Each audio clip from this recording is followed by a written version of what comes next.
are traffic spikes still the real problem?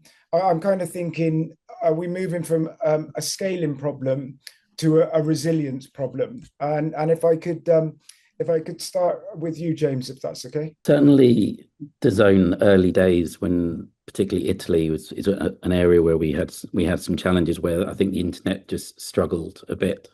And back then, CDNs and ISP capacity was a challenge.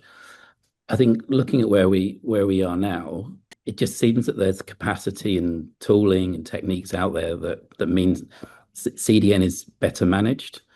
Yeah. But I think there's things and components that sit across the entire workflow that you need to consider, and you're only good as your weakest part of the chain. And we've seen issues across all various different parts of it. Sometimes, historically we've seen problems with DRM and how that works. We've had challenges with, like long running events and head end performance, and every single one you learn from, and you plan better for and test better for. But it's interesting that several years ago CDNs were the worry, but Yeah. less so now.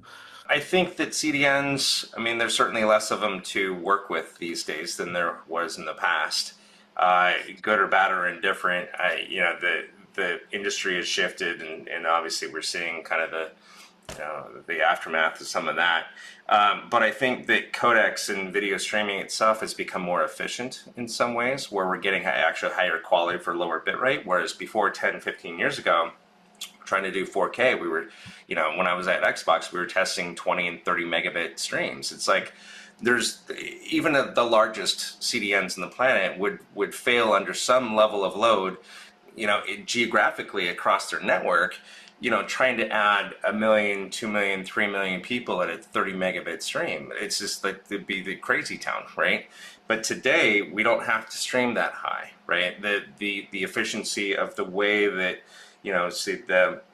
the elementals of the world and the high vision encoders and all the other attempts, all of those folks have really worked really hard to provide efficiency in what it is that we're trying to do for live events. And so we don't really have to consume as much bandwidth on the wire as we did before. Certainly there's pops and there's distribution points where if we're getting client telemetry, we can figure out where those hotspots are and maybe do a little load shifting and shaping and those kind of things. But I think it's less about the CDN capacity these days and more about the efficiency of how just the internet routes. I think I agree. I mean, there's been, I think the evolution and rollout of fiber to the premise and 5G networks and the improving quality and increased bandwidth that consumers can get have helped support this evolution or revolution, depending which way you want to look at it, in online content delivery and premium live sport delivery.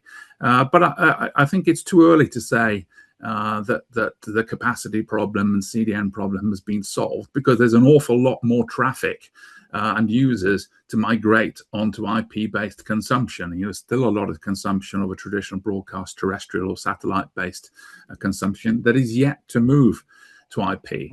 But having said that, yes, the relationships between operators and embedding of CDNs within operator networks, has greatly helped that. But I think there's definitely more of a focus perhaps now on the application stack supporting the streaming experience and making that super reliable and a great experience. We've seen some fairly recent events where that has gone wrong for some new entrants, in particular to the live premium sports streaming distribution capability.